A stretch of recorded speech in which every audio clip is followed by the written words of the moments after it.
네, 지난 14일 금융위원회 증권선물위원회가 삼성바이오의 2015년 회계 처리 변경을 고의적인 분식 회계로 최종 결론 내렸습니다. 네, 삼성바이오로직스의 주식 거래는 중단됐고 검찰의 고발도 이어지면서 파장이 거센데요. 참여연대 경제금융센터 실행위원인 홍순탁 회계사와 자세한 이야기 나눠보겠습니다. 어서 오세요. 네, 오셨습니까? 네, 안녕하세요. 정말 뵙고 싶었습니다. 이 회계사께서 사실 이번 문제를 수면 위로 공론화시키는데 아주 결정적인 역할을 하셨다고 알고 있는데요. 이 분식회계 정황 발견하게 된 좀 쉬운 설명 한번 부탁을 드리겠습니다. 근데 물론 저보다 예. 이 사안이 이상하다고 주장하셨던 분들도 많이 있습니다. 예. 네. 보수 언론 기사도 있고요. 이를테면 거기서는 어떻게 표현했냐면 혹시 5조 원을 벌고 싶으면 바이오하는 자회사를 설립하고 그 자회사의 파트너사를 만든 다음에 파트너사에게 콜옵션은 스탁옵션이랑 비슷한 거거든요. 예. 네. 정해진 가격으로 주식을 넘겨주는 약정. 그걸 준 다음에 어느 순간 지배력을 잃었다고 선언해라. 그리고 그때 그 주식은 5조 원쯤 됐다고 주장해라. 그러면 5조 원 쉽게 벌 수 있다. 네. 이런 식의 기사를 쓴 적도 있어요. 예. 2016년 4월, 5월쯤 됐을 겁니다. 사실 이 사안이 이렇게 복잡하게 보이지만 누가 봐도 이상해 보이는 사안이거든요. 네. 근데 이제 제가 문제 제기했던 시점은 2016년 12월이니까 예. 최순실 국정농단 국정조사 과정에서 이제 국민연금 문제도 나왔었고요. 그러니까 삼성물산 합병에 왜 국민연금이 찬성했는지를 예. 따져보는 작업이 좀 있었고 그때 국민연금이 찬성의 근거가 됐던 자료가 나왔습니다. 네. 예.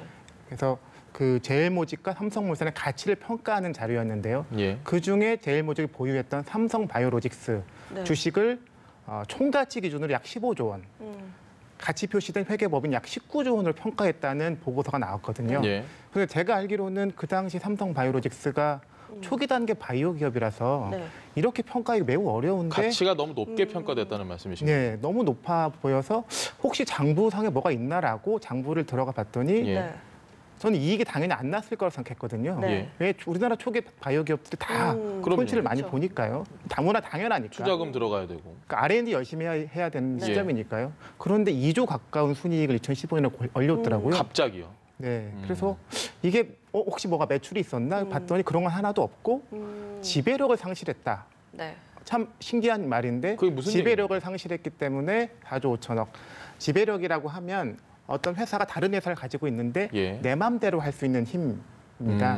옛날엔 자회사라고도 많이 표현을 했었죠. 예. 네. 그래서 보통 주식을 50% 이상 가지고 있으면 내 맘대로 할 수 있으니까 그때는 지배력이 있다고 하는데 예. 그것을 갑자기 잃어버렸다. 네. 누가 누구의 지배력을 잃어버렸다는 건가요? 삼성바이오로직스 회계 예. 처리를 하는 장부를 만들었던 삼성바이오로직스가 예. 에피스라고 하는 네. 바이오에피스요? 바이오에피스라는 회사를 예. 가지고 있었는데 지분으로는 90%였습니다. 네. 근데 90%가 있었는데 상황 파악을 해보니 이 중에 40%를 넘겨줘야 될 것 같아서 예.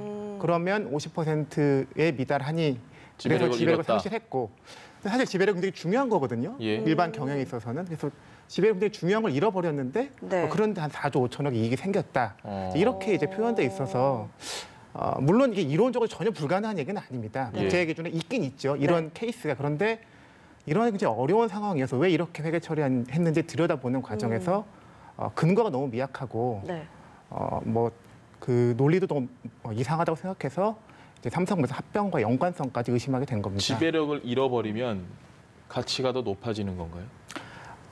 그게 회계 기준상에 보면요. 예. 그러니까 지배력이 있으면 연결이라는 방법으로 회계 처리를 하고요. 예. 지배력이 없어지면 다른 지분법이라고 기준으로, 예. 하는데 네. 연결 지분법 사실은 비슷한 방법입니다. 비슷한 방법인데 어쨌든 분류가 바뀔 때 딱 한 번 동안에는 공정 가치를 한번 탄정해서 예. 네. 공정 가치를 기준으로 이익을 잡을 수 있도록 되어 있고요. 그래서 지배력을 잃었는데 그때 알고 보니 그 에피스의 가치가 너무 높더라. 네. 이렇게 이제 주장을 한 거죠. 그러면 지금 적자를 내오던 기업이 갑자기 이익을 내는 기업으로 탈바꿈되었다 이 말씀인데 그럼 뒤에서 이제 조작한 세력이 있는 거라고 보면 좋겠네요. 근데 이번에 이제 삼성 네. 내부 문건이 나왔잖아요. 예. 근데 내부 문건에 보면 이걸 왜 해야 됐는지가 나오는데요. 이걸 하지 않으면 자본 잠식에 빠지는 상황이었습니다. 자본 잠식 자기 자본이라고 하면 자산에서 부채를 뺀 거니까 내재산이거든요. 예. 순수한 내재산. 내재산이 0 이하가 돼버리는 거죠. 그럼 기업으로 보면 가치가 뚝 떨어지는 거네요. 가치가 없고 차입하기도 어렵고요. 뭐 상장하기는 더더욱 어려워지죠. 그러니까 경영이 어려워지니까 자본 잠식을 피하기 위해서 뭔가 방법을 만들어야 한다. 예. 근데 그 보고를 어디다 했냐면 미래전략실에 했습니다. 그리고 그 원인을 좀 거슬러 올라가면 자본 잠식에 빠진 이유도 삼성물산 합병 회계 처리 때문에 그랬던 거고요. 그렇다고 하면 삼성물산 합병과 관련된 전반적인 것을 네. 미래전략실에서 관리했고 예. 그 사후 뒷수습 방안도 역시 미래전략실에 보고한 것으로 볼 수 있을 것 같습니다. 지금 아까 말씀하신 서두부터 삼성물산과 제일모직의 합병 이야기가 저희가 계속 나오고 있는데 아시는 분은 아시겠지만 그럼에도 불구하고 굉장히 좀 어려운 내용입니다. 이 삼성 바이오로직스의 분식회계와 삼성물산과 제일모직의 합병, 그간에 어떤 상관관계가 있을까? 이 부분을 좀 쉽게 설명 한번 해주실 수 있을까요? 시점으로 보면 합병은 2015년 5월에 있었고요. 예. 네. 그러니까 5월에 이사회 결의를 했고 실제 주주총회 결의는 7월에 있었습니다. 그러니까 예. 5월에서 7월에 있었고 분식회계는 2015년 12월에 있었습니다. 예. 네. 시점상 뒤죠. 그래서 상관이 없다라고 하는 주장도 많고 그런 기사도 많은데요.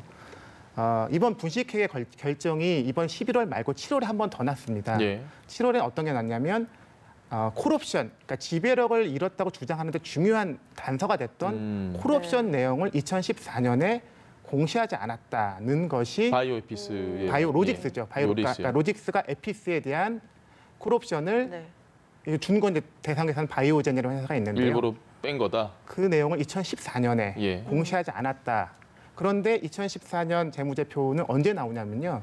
2015년 4월에 나옵니다. 예. 그때는 제일모직이 이미 상장을 했을 때였고 제일모직과 삼성물산 합병이 준비되고 있던 시점이었었는데 아주 중요한 정보인 콜옵션이 있다는 사실을 빠뜨렸거든요. 그러면 제일모직 주가가 올라갈 수 있는 예. 올라갈 수 있는 나쁜 정보를 숨긴 게 되는 거죠. 그렇게 사전적으로 연결이 되고요. 그러니까 2014년에 중요한 콜옵션 주석을 빠뜨렸다는 점에서 삼성물산 그 합병과 사전적으로 연결되고요. 복잡하네요, 아주. 사후적으로도 연결이 됩니다. 예. 사후적으로는 어떻게 연결되냐면 더 복잡한데요, 사실은. 예. 범죄가 흔적을 남기듯이 불공정한 합병을 하면 뭔가가 남습니다. 예. 장부에 남거든요. 어쩔 수가 없습니다. 그래서 합병을 불공정화했기 때문에 합병회계는 실제 두 장부를 합치는 과정이거든요. 예. 네. 그 합치는 과정에서 싸게 샀다, 헐값에 그 삼성물산을 사왔다는 게 흔적이 남게 됩니다. 네. 근데 흔적을 잘 가려주기 위해서 합병 회계를 했고요. 그 연장선상에서 나온 것이 자본 잠식입니다. 그래서 자본 잠식을 가려야 되는 일이 발생했고 네. 자본 잠식을 가리는 여러 방법을 검토하는 와중에 지배력 상실이라는 약간의 무리수지만 이거라도 동원해서 네. 여러 전제 조건이 받쳐준다고 하면 가능할 수도 있으니 한번 해보자고 했던 게 이번 무식 사건이니까 삼성물산 합병과 사전적, 사후적으로 전부 연결이 됩니다. 지금 말씀해 주신 걸로 보면 굉장히 오래전부터 이 일이 지속이 되어 왔잖아요. 그리고 말씀하시는 것처럼 이미 모든 사람들이 의문을 가질 법하다라고 하셨는데 왜 이렇게까지 길게 끌어온 걸까요? 상장은 2016년 11월에 됐고요. 바이오로직스에. 금감원의 감리가 결정된 건 2017년 3월입니다. 4개월 차인데요. 그런데 왜 미리 못했냐? 네. 그 금감원 감리위 이번에 증선위까지 하는 이 감리 시스템은 최종 수문장입니다. 이 팀이 모든 회사, 비상장 회사 장부를 다 들여다보고 다닐 수는 없는 거거든요. 예. 네. 그러니까 비상장 회사일 때는 회계법인들이 보는 거죠. 음. 그러니까 회계법인들이 하는 걸 믿고 네. 진행하다가 상장이 되고 거기서 문제가 불거지면 그때 금감원, 감리위, 증선이라는 프로세스가 들어가는 거거든요. 예. 그러니까 상장하고 문제가 포착되고 4개월 만에 들어갔으니까 그 기간이 길다고 보기는 어려울 것 같고요. 네. 그러면 그때부터 착수했던 2017년 3월, 4월부터 최종 결론이 났던 2018년 11월까지 요 기간이 한 1년 8개월 걸렸으니까 네. 너무 길지 않느냐 보실 수도 있는데 이게 길어진 것은 사실 삼성의 해명을 충분히 들어주기 위해서 그러니까 삼성이 뭐 김앤장이나 회계법인이나 전부 동원해서 계속 논리를 폈고 그거를 무시하고 갈 수는 없는 신중한 거니까요. 결정을 내려야 되니까요. 충분한 소명 기회를 준 거죠. 그래서 기간이 오래 걸렸다고 하면 삼성에 충분한 기회를 준 것이 문제인 건데 예. 사실 그거는 어쩔 수 없는 거 아닐까요? 네.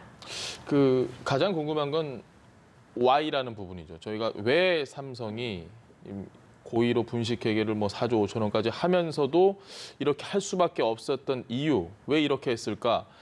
이것도 역시 간단하게 설명이 가능할까요? 아주 복잡한 부분일 것 같은데요. 근데 고의라고 하시면, 그러니까 이번에 고의 분식이라고 결론이 났기 때문에 예. 무슨 네. 의도가 걸렸는지 궁금해하시는 분도 있는데요. 사실 금감원에서 하는 감리는 수사는 아니거든요. 예. 뭘 압수수색을 한다거나, 뭐 직원들 노트북을 압수한다 이런 거는 네. 못해요. 분석 정도가 그러니까 수준이고. 회사가 동의해서 제출한 자료를 가지고 검토하는 거고요. 네. 여기서 고의란 이렇게 하면 안 된다는 것을 알고 이렇게 회계 처리하면 문제가 있구나라는 것을 충분히 알고서도 그럼에도 불구하고 하면 그게 고의 분식입니다. 예. 네. 그러니까 의도까지는 모르는 거죠. 근데 이제 의도를 알아야 되니까 검찰 고발을 하는 겁니다. 검찰 수사를 통해서 이러면 이제 압수수색도 하겠죠. 예. 도대체 정말 그 고의가 무엇이었는지, 의도가 무엇이었는지 아는 작업을 추가로 해야 되는 거고요. 근데 뭐 그 다행히도 삼성 바이오로직스 내부 문건에서 의도를 추측할 수 있는 뭐 단서가 나온 거고요. 합리적 네. 추정이 가능한 부분인 네. 거죠. 그 출발점은 아까 말씀드린 것처럼 자본 잠식을 피해야겠다. 예. 자본 잠식은 경영에 있어서 굉장히 큰 중요한 수치고 예. 이것을 마이너스에서 플러스로 바꿔야겠다는 동기가 직접적인 출발점이고요. 예. 근데 이게 반대로 얘기하면 분식의 경중을 따질 때도 이렇게 중요한 수치를 마이너스에서 플러스로 바꾸는 시도는 예. 가중처벌합니다. 그러니까 매출액을 100억에서 200억 바꾸겠다. 이거보다는 네. 적자 기업, 흑자 기업으로 바꾸도록 분식했다. 이것은 더 가중처벌하거든요. 의도가 더 나쁘다고 보는 거죠. 그래서 그런 것들이 문건에서 나왔기 때문에 직접적인 원인은 자본 잠식을 피하기 위해서였다. 그런데 그러면 그게 왜 나왔는지는 그렇죠. 삼성물산 합병 회계를 잘하기 위해서 네. 삼성물산 합병을 하는 장부를 예쁘게 만들기 위해서, 단순히 예쁘게 만들기 위해서. 예쁘게란 뜻은 제가 그렇게 표현했지만 예. 불공정한 합병의 흔적을 가려주기 위한, 잘된 합병으로 보이기 네. 위해서. 불공정한 헐값 매입의 흔적을 최대한 숨기고자 했던 의도가 있었지 않았나. 그건 또 왜 그랬어요? 그 부분 제 추정인데 아직 수사가 이루어진 건 아니니까요. 그것은 2015년 5월 합병의 그 불공정성에 대한 논란이 너무 많았잖아요. 네. 국민연금 찬성도 적절했는지 논란이 계속 많았고요. 그래서 장부상에 그게 드러나는 게 좀 원치 않았나, 그러니까 싫지 않았나 싶고요. 장부상에 불공정한 합병의 흔적이 드러나는 것을 좀 최대한 가려보고자 그렇게 합병액을 하는 과정에서 나온 부산물, 예기치 않은 부산물이 바이오로직스의 자본 잠식이었고요. 네. 자본 잠식을 피하다 보니 이런 무리한 회계 처리, 4조 5천억 이익 한번 잡아보자라는 회계 처리를 하게 된 것으로 이번 문건을 통해서 추정할 수가 있습니다. 알겠습니다. 네, 이 과정에서 삼성의 미래전략실 개입이 이제 확정시되고 하다 보면 이재용 부회장이라든지 아니면 또 삼성의 윗선이라고 해야 될까요? 그쪽으로 처벌이 갈 수도 있는 걸까요? 그게 이제 수사해야 될 영역이죠. 예. 사실 지금 그 삼성물산 합병 이번에 바이오로직스의 분식회계 나아가서 에버랜드 공시지가 조작 등 관련돼서 굉장히 많은 것들이 고발되어 있거든요. 네. 예. 그런 것들이 사실 퍼즐의 하나하나 조각인데요. 이게 다 맞춰진다고 하면 이 합병을 왜 했고 누가 지시했고 뭘 원했고 이런 것들이 다 밝혀질 수 있지 않을까 싶습니다. 한 가지만 더 여쭤보겠습니다. 지금 어쨌든 8만 명의 개인 투자자들이 있는 걸로 알고 있는데요. 이분들 입장에서는 그야말로 마른 하늘의 날벼락이죠. 잠도 못 자실 것 같고. 그런데 이런 식으로 지금 상장 폐지 논의가 되고 있는데 뭐 그 가능성을 떠나서라도 이분들은 막대한 피해를 입으실 것 같습니다. 이분들을 구제해 줄 수 있는 방법은 없나요? 사실 이분들도 굉장히 억울하신 거죠. 예. 그러니까 경영진한테 잘 경영을 하고 장부를 잘 만들라고 위임을 한 건데 그 경영진이 허위로 장부를 만들었으니 네. 문제를 일으켰으니까요. 그러니까요. 사실 바이오로직스는 회사만 보면 차근차근 성장하고 있는 기업이거든요. 예. 그런데 장부를 잘못 만드는 바람에 이렇게 본인들의 주식 가치가 크게 손해를 보게 됐으니까 억울하실 거고요. 예. 그거에 대해서는 현행법상 이 원인을 제공한 경영진 그리고 경영진과 연관됐다고 보여지는 대주주들에게 손해배상을 청구할 수 있습니다. 아. 그래서 뭐 지금 이미 움직이고 있는 것으로 알고 있는데요. 뭐 한 집단 소송으로 이렇게 모여서 손해배상을 청구하는 것이 현행 그러니까 규정하에서 가능한 방법입니다. 쉽지 않겠네요. 모든 손해배상이라는 건 아주 길게 끌고 가야 되는 문제니까. 네. 근데 뭐 그래도 뭐 네. 피해 일부만이라도 뭐 보전을- 보전을 받을 수 있지 않을까 싶습니다. 알겠습니다. 네, 개인 투자자들의 좀 이렇게 손해가 좀 줄 수 있는 방안이 나왔으면 좋겠습니다. 네, 오늘 이렇게 삼성바이오 분식 회계와 관련해서 홍순탁 회계사와 이야기 나눠보았습니다. 고맙습니다. 네, 고맙습니다.